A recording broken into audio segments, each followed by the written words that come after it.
Un territoire de 1800 km² peuplé par une minorité turcophone convertie au christianisme. Bienvenue en Gagaouzie. Ce petit bout de terre appartient à la Moldavie, une ancienne république soviétique aujourd'hui tournée vers l'Union européenne. Les Gagaouzes, eux, continuent de préférer la Russie à 1000 km de là.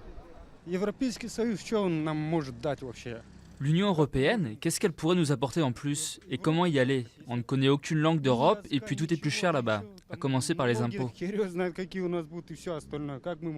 Sur les 160 000 habitants de Gagaouzie, 25 000 ont émigré en Russie. Le rapprochement de la Moldavie et de l'Union européenne inquiète. Pour montrer leur opposition, les autorités autonomes de Gagaouzie ont organisé un référendum au mois de février. Il n'a pas été reconnu par la Moldavie, mais son résultat est sans appel. 98% ont voté pour l'adhésion à l'union douanière, l'équivalent russe du marché commun européen. Il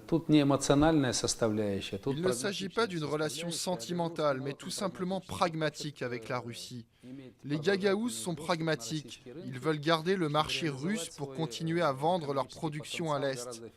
Si elle signe cet accord avec l'Union européenne, la République de Moldavie va se confronter à de graves problèmes. Moscou vient d'autoriser l'importation des vins gagaouzes tout en maintenant les restrictions imposées au reste des vins moldaves. Un soutien de taille qui pourrait exacerber les aspirations indépendantistes, mais le scénario de la Crimée n'est une solution pour personne. Les Gagaouzes sont plus attachés à la souveraineté de la Moldavie que les Moldaves eux-mêmes. Ils savent très bien que si la Moldavie perd sa souveraineté, la Gagaouzie se retrouvera dans une situation incertaine et ça leur fait peur. Pour l'instant, la Gagaouzie garde son calme, mais elle pourrait bien faire parler d'elle dans les mois à venir.